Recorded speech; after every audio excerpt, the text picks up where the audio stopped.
මනෝපුම්බංගමා ධම්මා මනෝසෙට්ඨා මනෝමයා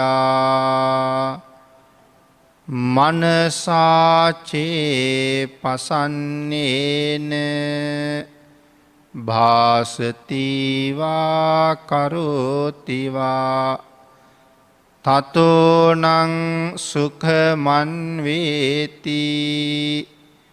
ඡායාව අනපායිනීති.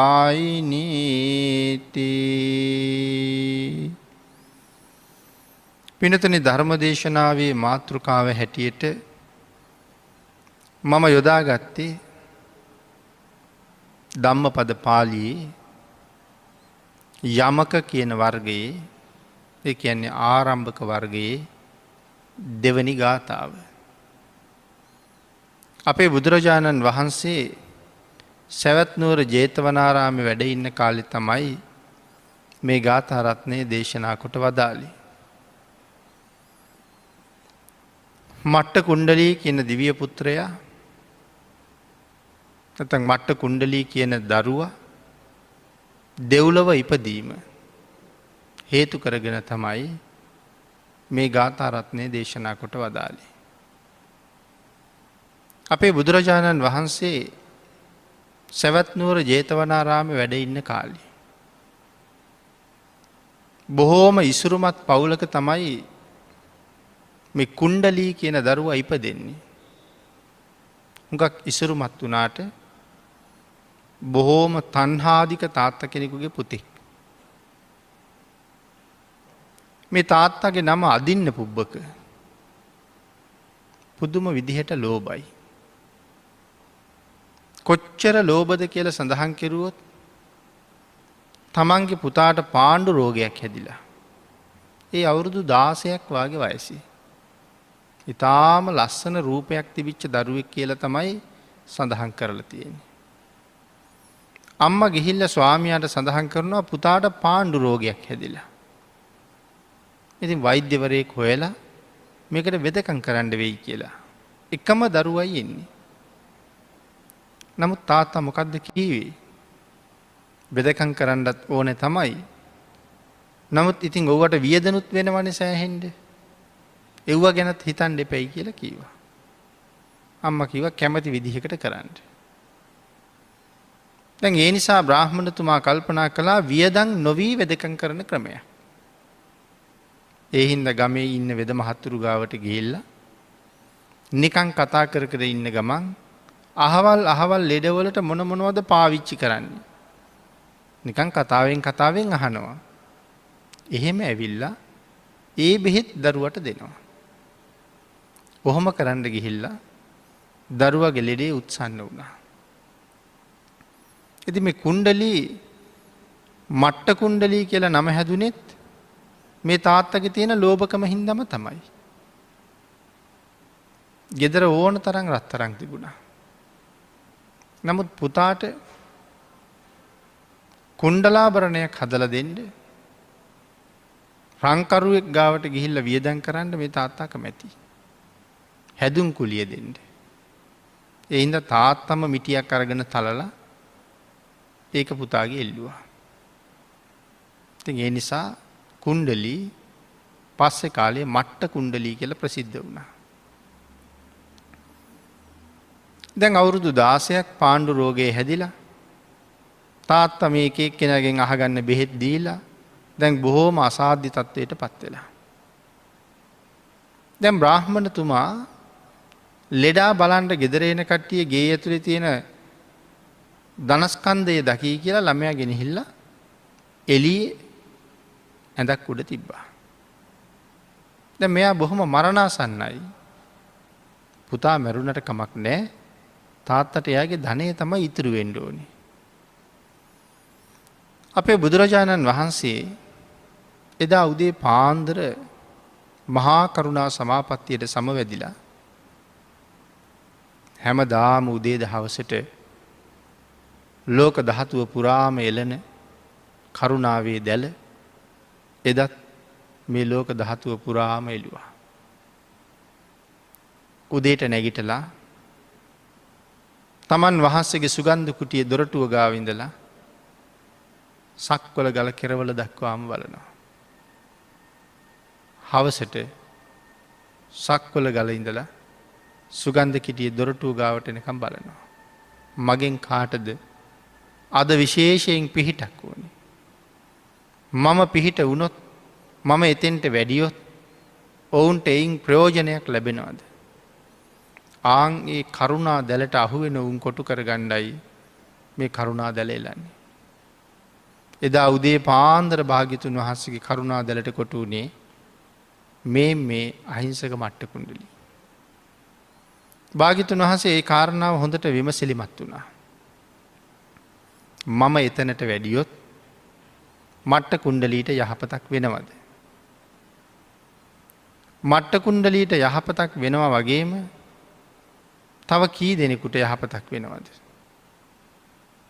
අද ඉන්න පුබ්බකනං ලෝභ බ්‍රාහ්මණය මේ සිද්ධියෙන් සැනසෙයිද. තවත් බොහෝ දෙනා සුගතියට යවන්න පුළුවන් වෙයිද.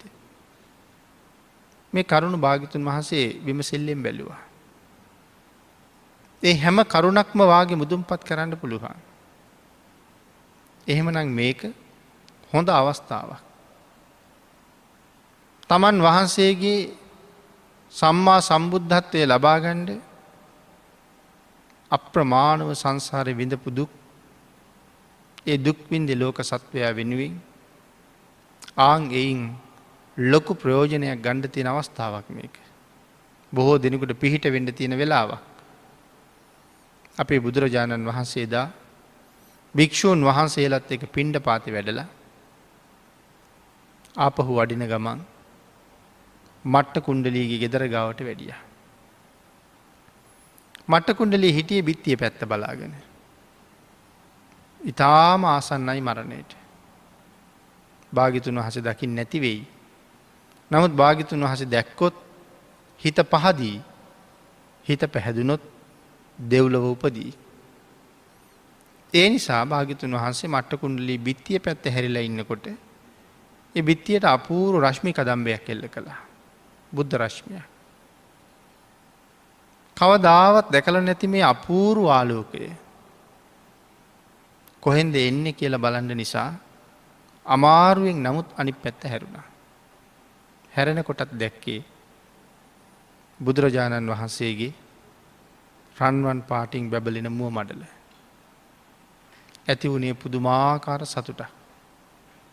ඒ සතුටත් එක්කම මට්ට කුණ්ඩලී මරණයට පත් වුණා. භාගිතුන් වහසේ වැඩම කළා මට්ට කුණ්ඩලි මැරුණ. මැරිච්ච ගමම්ම කොහෙද උපදින්නේ.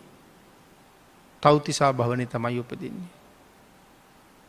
30,000ක් දිග රන් විමානයක් තමයි තමන්ගේ විමානය හැටියට පහළ වෙන්නේ.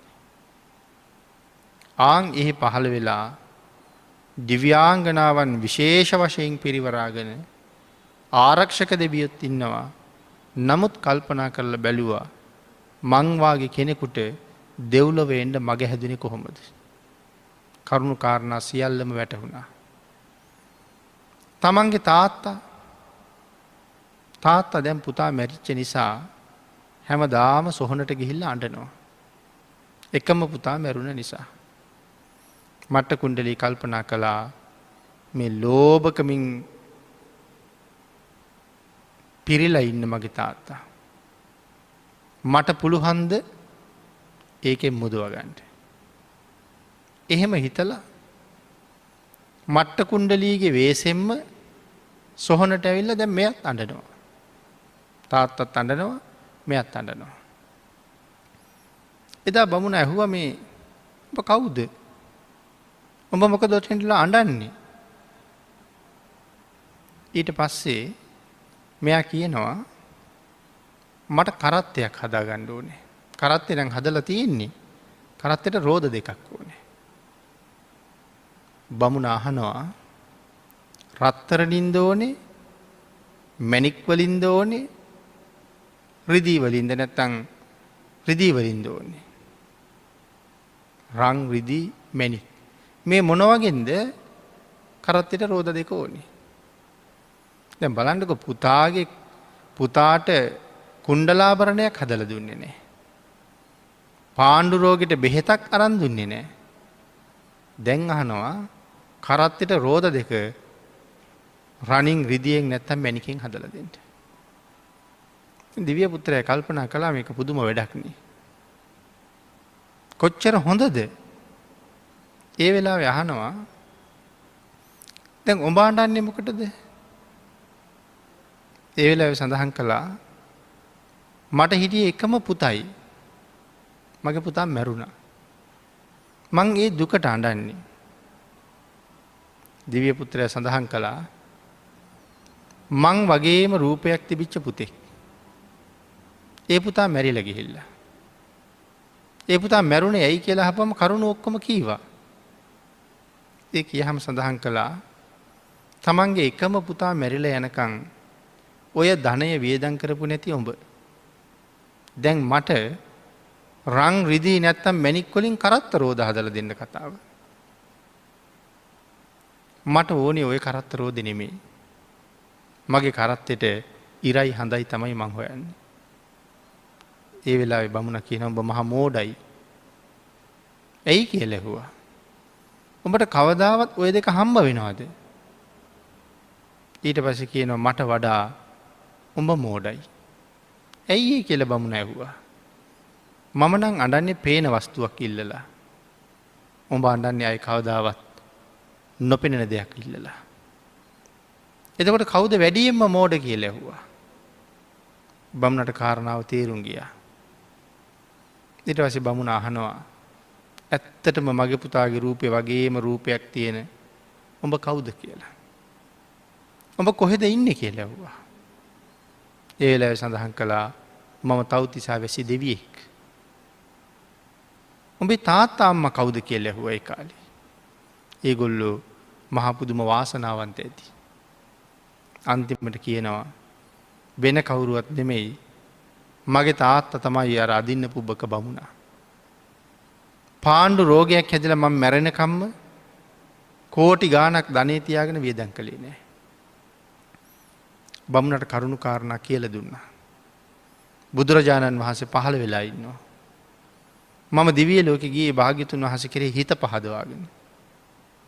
ඒ හින්දා ගිහිල්ලා බුදුරජාණන් වහන්සේ හම්බ වෙලා උන්වහන්සේ ළඟ පින්කම් කරගෙන තුනුරුවන් කෙරෙහි හිත පහදවාගෙන ලැබිච්ච මනුස්ස ජීවිතයට සාධාරණයක් කරගෙන සතර අපායක නොයා සුගතියට යන්න.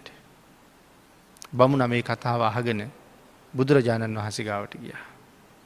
ගිහිල්ලා ඇහුවා ස්වාමීනි ඔබ වහන්සේ කෙරෙහි හිත පැහැදිච්ච කී දෙනෙක් දිව්‍ය ලෝකෙ ගිහිල්ලා ඉන්නවද කියලා. භාග්‍යතුන් වහන්සේ කෙරෙහි හිත පැහැදිලා දෙව්ලොව ගියපු ප්‍රමාණය මෙච්චරයි කියලා සඳහන් කරන්න පුළුවන් කමක් නැහැ.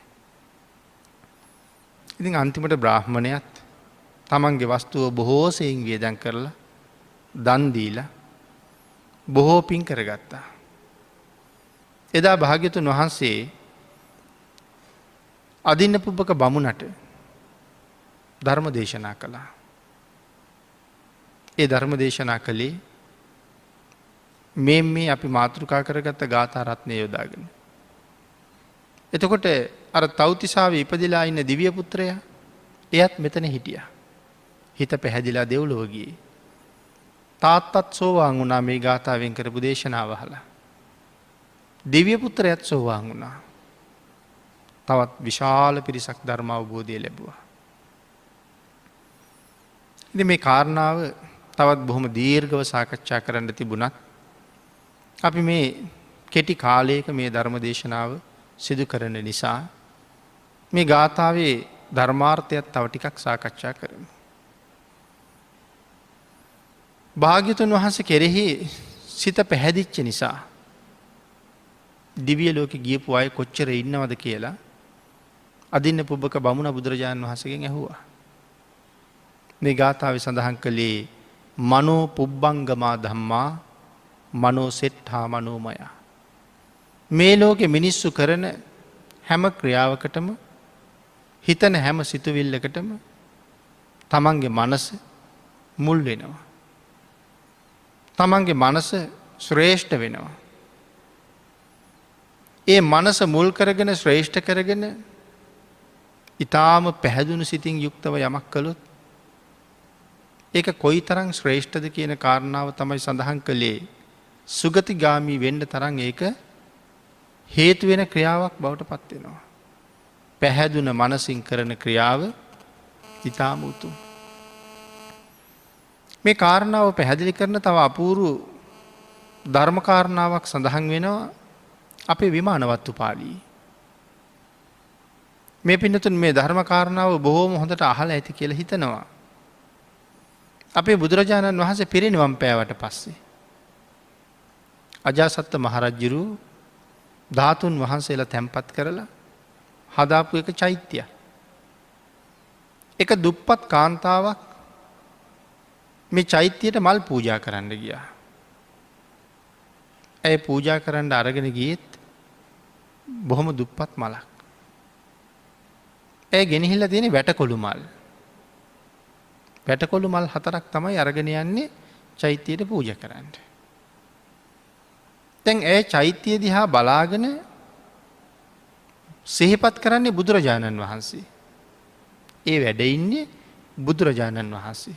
චෛත්‍යයෙන් ඇයට පේන්නේ බුදුරජාණන් වහන්සේ. ඒ තරම්ම හිත පැහැදිලා මේ වෙලාවේ. ආන් ඒ නිසා මල් 4ත් අතේ තියාගෙන වෙන මොකවත්ම ගැන කල්පනාවක් නැතුව බුදුරජාණන් වහන්සේ ගැනම හිත හිතා ඉස්සරහට යනකොට එළදෙනක් ඇනලා මැරුණා. එළදෙන පැටවු දාලා පාරේ හිටියා. ඒ වුණාට ඒ ගැන කල්පනාවක් නැහැ. ළඟින් එනකොට එළදෙන ඇන්නා. මල් පූජා කරගන්න බැරි වුණා. එතන මැරිලා වැටුණා. මැරිච්ච ගමන් ඉපදෙන්නේ තව්තිසාවේ. සක්‍ර දේවේන්ද්‍රයන් වහන්සේගේ දිව්‍යාංගනාවන් ගණන කෝටි 2.5ක් කියලා තමයි සඳහන් කරන්නේ. කෝටි 2.5ක් දිව්‍යාංගනාවෝ අභිභවනය කරලා හරි ලස්සනට උපදිනවා.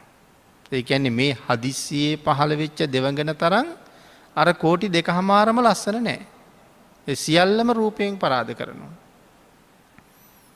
හදිස්සියේ එහෙම කෙනෙක් පහළ වුණාම සක්දෙවිඳු ඇහුවා මනුස්ස ලෝකේ මොන වාගේ පින්කමක් කර කර ඉඳලා දාවේ කියලා.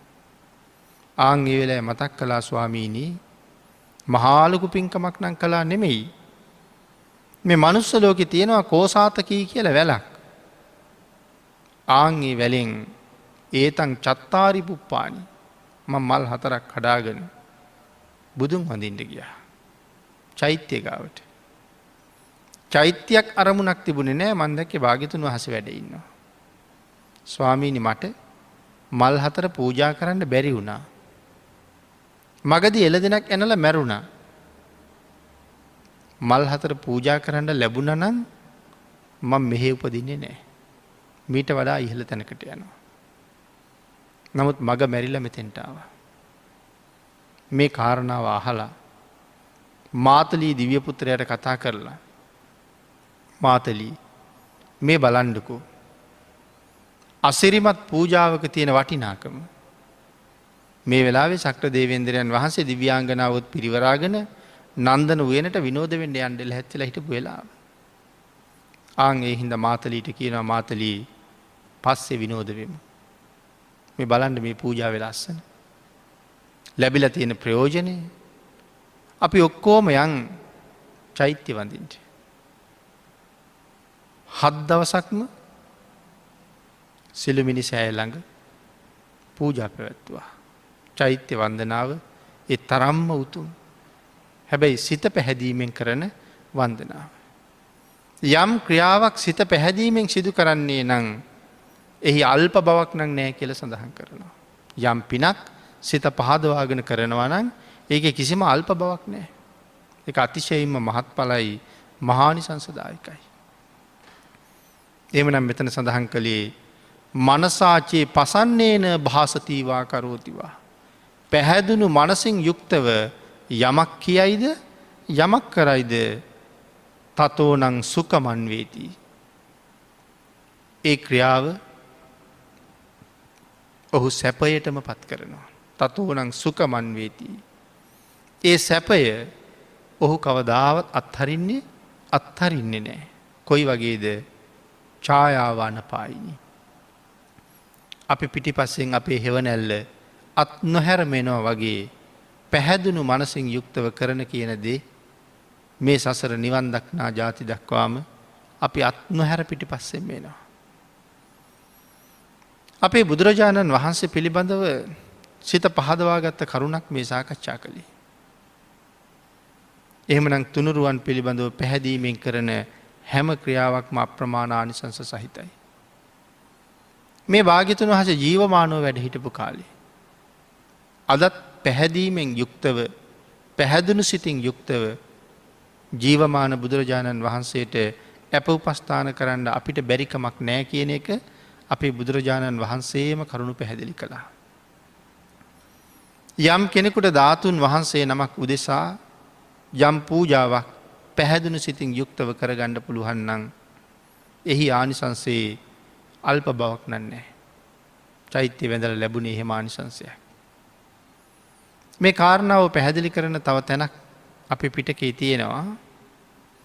අත්තදස්සී කියන බුදුරජාණන් වහන්සේගේ කාලේ. අත්තදස්සී භාග්‍යතුන් වහන්සේ පිරිනිවන් පාලා. පිරිනිවන් පෑවට පස්සේ එක මහා පුණ්‍යවන්තයෙක් යක්ෂයෙක් වෙලා ඉපදෙනවා. මහා සසර පින් තියෙන කෙනෙක්. නමුත් මේක සංසාරේ හැටි. ආන්ගේ යක්ෂ යෝනියේ ඉපදිලා එක දවසක් අඬනවා. ඇයි මේ අඬන්නේ? අඬන්නේ මම ලෝකේ ඉපදුන කාලේ මේ ලෝකේ හැබෑ පහන නිමිලා. පහන නිමුණට පස්සේ තමයි මම ඉපදුනේ. ඒකයි අඬන්නේ. ඒ අඬනවා දැක්කා අත්තදස්සී භාග්‍යතුන් වහන්සේගේ එක ශ්‍රාවකයෙක්. ඒ ශ්‍රාවකයාගේ නම සාගර. සාගර කියන මහරහතන් වහන්සේ දැක්ක යක්ෂයා අඬනවා. දැක්ක මොහොතේම සාගර රහතන් වහන්සේ යක්ෂයා ගාව පහළ වෙනවා. පහළ වෙලා යක්ෂයාගෙන් අහනවා කින්නු සෝචසි මා භායි. පාලියෙන් භායි කියලා කියන සහෝදරයට. මගේ සහෝදරයා උඹ මොකට ශෝක කරනවද කියලා. යක්ෂයා සඳහන් කරනවා ස්වාමීනී මම ඉපදුන කාලේ ලෝකෙ තියෙන හැබෑම පහන නිමිලා මට යමක් කරගන්න බැරි වුණා තියෙන කාලේ. තියෙන කාලේ ඉපදිලා යමක් කරන්න බැරි වුණා. මට ඒ ගැන හරි කනගාටුයි. ආන් ඒ වෙලාවේ සාගර මහරහතන් වහන්සේ සඳහන් කළා කනගාටු වෙන්න එපා. කනගාටු වෙන්න කිසිම උවමනාවක් නැහැ. භාග්‍යතුන් වහන්සේ රූපකයෙන් පේන්නේ නැති වුණාට ලෝක සත්වයා කෙරෙහි අනුකම්පාවෙන් අදත් මේ දැනුත් භාග්‍යතුන් වහන්සේ අපි දිහා බලාගෙන ඉන්නවා. ආන් ඒ නිසා ලැබිච්ච ආත්මයෙන් බුද්ධාන්තරයෙන් ප්‍රයෝජන ගන්න. ඔබ හදන්න චෛත්‍යයක්. ඒ චෛත්‍යය හදාගෙන ජීවමාන බුදුරජාණන් වහන්සේට කියලා උපස්ථාන කරන්න. යක්ෂයාට පුදුම සතුටක්. මම සංකප්ප මඤ්ඤාය සාගරෝ නාම ශාවකෝ. මගේ අදහස දැකපු සාගර නම් මහ ශ්‍රාවකයන් වහන්සේ මට මේ උපදේශය ලබල දුන්නා. ඒක මං ක්‍රියාත්මක කරන්න ඕන කියලා චෛත්‍යයක් හදලා අවුරුදු 5ක් ජීවමාන බුදුරජාණන් වහන්සේ ළඟට යනවා වගේ හරි පැහැදීමෙන් චෛත්‍ය ළඟට ගිහිල්ලා උපස්ථාන කළා. යක්ෂයා මැරිලා දෙව්ලොව ගිහිල්ලා අපේ බුද්ධ ශාසනයෙන් නිවන් දකිනවා. එහෙමනම් භාග්‍යතුන් වහන්සේ තාමත් ඊටාම පැහැදීමෙන් අපිට කුසල් රැස් කරගන්න අවස්ථාව උදා කරලා දීලා තියෙනවා. අවශ්‍ය ඒකෙන් ප්‍රයෝජන අරගන්න. තුනුරුවන් කෙරෙහි පැහැදුනහම දෙව්ලොව ඉපදුනත් අනිත් දෙවියන් අභිභවනය කරලා රූප සම්පත් ලබනවා කියලා සඳහන් කරනවා. ඒ පැහැදීම ඒ තරම්ම ශ්‍රේෂ්ඨයි. එනම් මේ පැහැදීමෙන් සහ සතුටින් කරන කටයුතු යහපත් කටයුතු සියල්ලක්ම ඊටාම අර්ථ සම්පන්නයි. බොහොමත්ම ප්‍රයෝජනවත්. සතුටු සිතින් මෛත්‍රී සිතින් යමෙකුට අවවාදයක් කරනවා නම් ආශිර්වාදයක් කරනවා නම් ඒක පුද්ගලයාට පුදුම යහපතක් උදා කරනවා. පුදුම ශාන්තියක් උදා කරනවා. ඒ තරම් වචනයට මහ පුදුම ශක්තියක් මහ පුදුම බලයක් තියෙනවා. හැබැයි ඒක පැහැදුණු සිතින්. අපැහැදුණු සිතින් කළොත් ඒක තව කෙනෙකුගේ ජීවිතේ නැති කරන්න තරම් හේතු වෙන තරම් මහා බරපතල කාරණාවක් වෙන්නත් පුළුවන්. එහෙමනම් පැහැදීම ඇති කරගන්නවා නම් වැඩියෙන්ම පැහැදීම ඇති කරගන්න වටින්නේම රත්නත්‍රය. තුනුරුවන් කෙරෙහි පහදින්න ඒ පුද්ගලයාගේ ආත්මය පැහැදෙන්න පටන් ගන්නවා. අනවරාග්‍ර වූ සංසාරයේ නොයෙක් කටුකොහොල් වලින් පිරීලා අපි මේ කෙලෙස් වැල්වල එතිලා පැටලිලා ලෙහා ගන්න බැරුව සංසාරේ ගමන් කරන නිසායි මේ සතර අපාය ආදී දුගතියෙන් නිදහස් නොවි අනාදිමත් කාලයක් සංසාරය විදලා තියෙන්නේ. ඒක බුදුරජාණන් වහන්සේ දැක්ක මිසක් අපිට කවදාවත් දැකලා ඉවර කරන්න බෑ. අහවල් පුද්ගලයා මේ සංසාරේ අහවලා වෙලා ඉපදිලා නෑ කියලා කියන්නේ මේ ලෝකේ කිසි කෙනෙකුට බැරි බවයි සඳහන් කරන්නේ. මේ ලෝකේ කොයිතරම් ජීවීන් ජීවත් වෙනවද? මේ සසර ගමනේ අපි ඔය හැම කෙනෙක්ම වෙලා ඉපදිලා වගේ. ඒ තරම්ම සංසාරෙ දිගයි. පණුව වුණා, මදුරුව වුණා, මැස්සෝ වුණා, ඉහෙඳ මැස්සෝ වුණා. මේ නොයෙක් ආකාරයේ කොච්චරද සත්තු ඔය හැම ජීවිතයකම ඉපදුනා. ඇයි මේ කෙලෙස් වලින් පිරිච්ච ලෝකේ අපි කෙලෙස් වලම පැටලුණා. කෙලෙස් බැමිම තද වුණා. අන්න ඒක හින්දා තාමත් අපිට ඒකෙන් ලෙහෙන්න පුළුවන්කමක් නැහැ. තව වෙන්නේ කෙලෙස් දැක්කහම තව පැටලෙන ස්වභාවයක්. නමුත් භාග්‍යතුන් වහන්සේගේ දේශනාවේ හැටියට බුද්ධ ආදී රත්නත්‍රයේ කෙරෙහි යමෙක් තුල චිත්ත ප්‍රසාදයේ උපදින්න ඒ කෙලෙස් බැමි බුරුල් වෙනවා, ලෙහෙනවා, ගැලවෙනවා, ඈත් වෙනවා, අපි නිදහස් වෙනවා. පහලින් ඉහළට ගමන් කරනවා. ස්වභාවය අනික් අයට වඩා ඉහළට එනවා. සව් කෙලෙස් වලින් නිදහස් වන අපේ බුදුරජාණන් වහන්සේ මේ මනුස්ස සමාජෙම වැඩ හිටියා. කෙලෙස් වලින් පිරිච්ච, රාගයෙන් රත් වෙච්ච, ද්වේෂයෙන් මත් වෙච්ච මිනිස්සු එක්කම භාග්‍යතුන් වහන්සේත් ඉපදිලා ජීවත් වුණා. හැබැයි ඒ සියලු දෙනා වගේ කෙලෙස් වල ඇලෙන්නේ නැතුව, ගැටෙන්නේ නැතුව සියලු දෙනාට වඩා ඉහළින් ජීවත් වුණා. ඒ කාරණාව කොහොමද ධර්මයේ සඳහන් කළේ? හරියට මඩේ පිපුණ නෙළුමක් වාගේ කියලා. නෙළුම් පඳුර හටගත්තේ පිලී ගඳ ගහන මඩේ. ඊට පස්සේ වතුර උපයෝගී කරගෙන වැඩිලා නෙළුම් කැකුල වතුරෙන් උඩට එනවා. වතුරේ ස්පර්ශ වෙන්නේ නැතුව පිපෙනවා. හොඳට සුවඳ හමනවා. හැබැයි වතුරේ ගෑවෙන්නේ නැහැ. වතුරට උඩින් පිපිලා සුවඳ හමනවා. පෝෂණය වෙන්නේ කොහෙන්ද? වතුර සහ මඩ ආශ්‍රය කරගෙන. එහෙනම් භාග්‍යතුන් වහන්සේත් මේ කෙලෙස් වලින්, රාගයෙන්, දේශයෙන් මත් වෙච්ච ලෝකෙ ඉපදුනා. ඒ මිනිස්සුන්ගේම ආහාර පාන භාග්‍යතුන් වහන්සේ වැළඳුවා.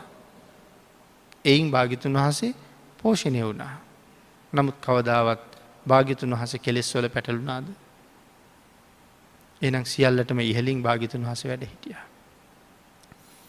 මේ ලෝකේ හරියටම තුනුරුවන් සරණ ගියපු අය, භාග්‍යතුන් වහන්සේගේ ධර්මයේ මනාව තේරුම් ගත්ත අය, අපි ඉන්න මට්ටමට වඩා මට්ටම ඉහළින් ජීවත් වෙනවා.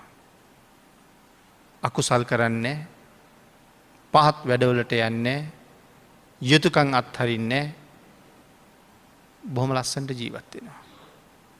තව තවත් ධර්මයෙන් පෝෂණය වෙන්න තව තවත් ඉහළට.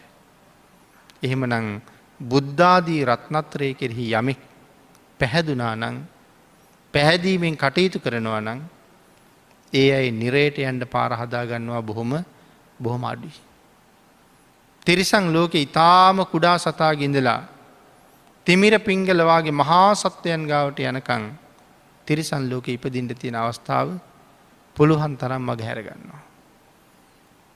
මහෝත්තමයන්න් වහන්සේලාගේ කරුණාව ඒ නිසා නිරන්තරයෙන් ලැබෙනවා. බුදුරජාණන් වහන්සේත් පිහිට වෙනවා කියල කීවට සුදුසු පුද්ගලයට තමයි භාගිතුන් වහසක පිහිටත් හම්බවෙන්න. මහා කරුණාවෙන් මේ මුළු සක්වලම දිහා බලනකොට එක්කෙනයි දෙන්නද පිහිට ඕන වෙලා තියෙන. නෑ ඒ පිහිට ලබන්ඩ සුදුසුම ඒ පිහිට ලැබුණොත් නිදහස් වෙන ඒ පිහිටෙන් ප්‍රයෝජන ගන්න කෙනා තමයි භාගිතුන් වහස දකින්නේ. නැතම් පිහිට ඕනෑ ත ඕන තරන් ඉන්නවා.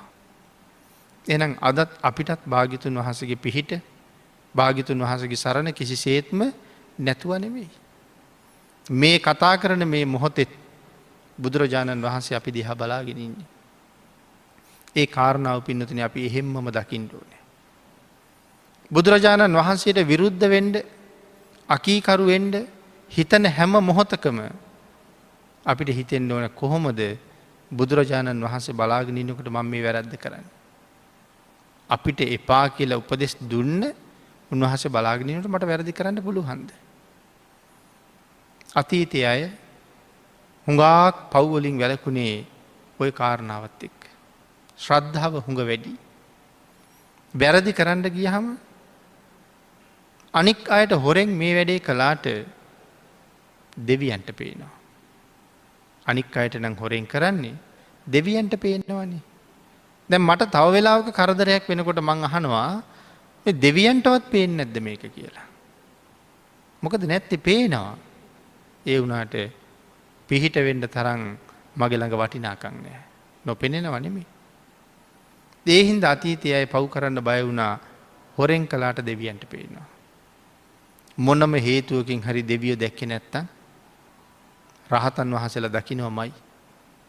දෙවියෝ දැක්කේ නැත්තම් රහතන් වහන්සේලා දකින්නවා. ඒ හින්දා පව් කරන්න බෑ.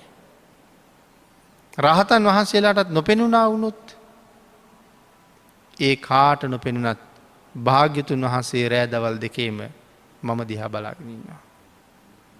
මහා කල්ප අසංඛ්‍ය 20යි ලක්ෂ එකක් සංසාරි පාරමිතා පිරුවේ අපි වාගේ අහිංසක අය සංසාරයෙන් එතර කරන්න. උන්වහන්සේ එච්චර දුක් විඳලා කැපකිරීම කරලා ලෞතුරා බුද්ධත්වය ලබලා අපිට මග කියලා දීලා රූපකයින් පේන්න නැති වුණාට මේ සසරින් අපි එතර වෙන හැටි භාගිතුන් වහන්සේ දන්නවා. මම කියන තනි පුද්ගලයා අරගත්තොත් මේ මොහොතේ මට හිතෙන සිතවිල්ල මොකද්ද? ඒ සිතවිල්ලත් භාගිතුන් වහන්සේ දකිනවා. ඒක ශ්‍රද්ධා ජනක සිතවිල්ලක්ද? ඒක අකුසල් සහිත සිතවිල්ලක්ද? ඒක රාග සහිතද, ද්වේෂ සහිතද, ලෝභ සහිතද? මමවත් දන්නේ නැහැ ඊළඟ තප්පරේ මට ඉපදෙන සිතවිල්ල රාගද, ද්වේෂද, මෝහද කියලා. අපි නොදන්නවා වුණාට ඒ සිත එන්න ඉස්සල්ලා භාග්‍යතුන් වහන්සේ දන්නවා අහවලාට දැන් උපදින්නේ මෙහෙම හිතක් කියලා. එහෙම බලත් අපිට පුදුම අනුකම්පාවක් කරනවා. තාමත් ඒ අනුකම්පාවෙන් අපි දිහා බලාගෙන ඉන්නවා. හැබැයි අපි ඒකෙන් ප්‍රයෝජන ගන්නව නම් තමයි බුදුරජාණන් වහන්සේ අපිට පිහිට වෙන්නේ. ගොඩට ගෙනියන්න පුළුවන් කෙනානේ ගෙනියන්නේ. සමහර දේශනාවල් කරනකොට භික්ෂූන් වහන්සේලාට හොඳටම පැහැදිලි කරලා දේශනා කරනවා මහණෙනි මේ ධර්ම කාරණාව හරියටම දවස් 7ක් දිනු කෙරුවොත් නිවැරදිවම රහත් වෙනවා කියලා. ඒ වුණාට හාමුදුරුවෝ කවුරුවත්ම අහන්නේ නැහැ ස්වාමීනි මොකක්ද මේ ධර්ම කාරණාව කොහොමද ඒක සම්පූර්ණ කරන්න කියලා. භාග්‍යතුන් වහන්සේ බැලුවා මෙච්චර පැහැදිලි කරලත් මේ භයානක සංසාරයෙන් 7 දවසින් එතර යන්න පුළුවන් කියලත් මේ කවුරුවත් අහන්නේ නැණි කොහොමද කියලා. ඇයි ඒ කියලා බැලුවා. බලහම සියලු දෙනාටම මාරාවීස වෙලා. මාරයා තමයි මේ විමසන්න දෙන්නේ නැත්තේ. ඊළඟට භාග්‍යතුන් වහන්සේ බැලුවා මාරයා අයින් කරන එක භාග්‍යතුන් වහන්සේට ඉතාම සුළු වැඩක්. මාරයාගේ ග්‍රහණයෙන් මේගොල්ලෝ නිදහස් කෙරුවොත් මේගොල්ලෝ සංසාරයෙන් එතර යයිද? මාරයාගෙන් නිදහස් කෙරුවත් මේගොල්ලෝ ගාව තව සසරින් එතර යන්න කල්පනාවක් නැහැ. ආන් ඒක හින්දා බුදුරජාණන් වහන්සේ මාරයා අයින් කරන්න උත්සාහ දරන්නෙත් නැහැ. ඉතින් මාරයා අයින් කරලා දුන්නා කියලා වැඩක් නැහැනේ ධර්ම කාරණාව පූර්ණේ කරන්නේ නැත්තම්. අපිටත් භාග්‍යතුන් වහන්සේගේ සරණ පිහිට තියෙනවා.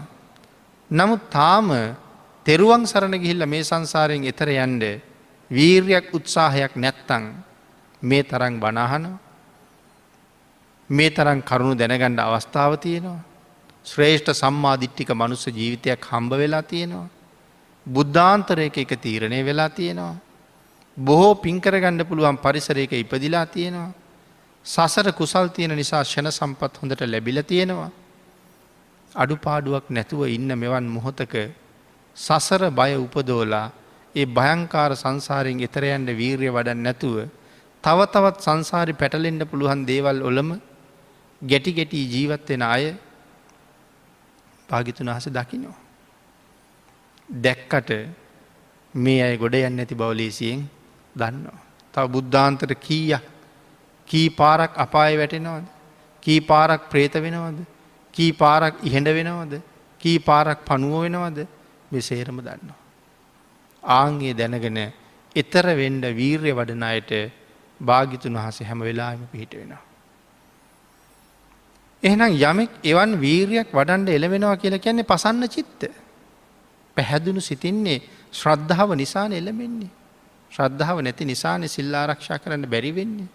ශ්‍රද්ධාව තිබුණා නම් කවදාවත් උල්ලංඝනය වෙන්නේ නැහැ. ඒ නිසා පින්නතුනි අපි ශ්‍රද්ධාවෙන් මේ ලෝකේ කරනවා නම් යම් දෙයක් ඒ හැම දෙයක්ම අපේ යහපත සඳහා හේතු වෙනවා.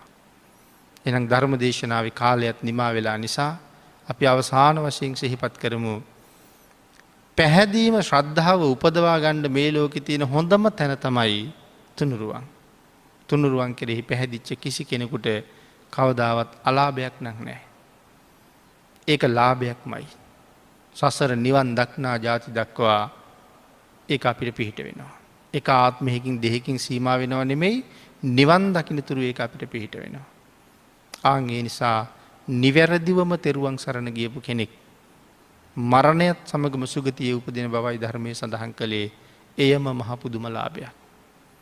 ඒ නිසා අපි මේ ජීවිතේ කරන කියන හැම කටයුත්තක්ම ශ්‍රද්ධාවෙන් කරනවා නම් පැහැදීමෙන් කරනවා නම් ඒ කුසලය මේ ජීවිතයේ හෙවණැල්ල වාගේ රකින්නවා.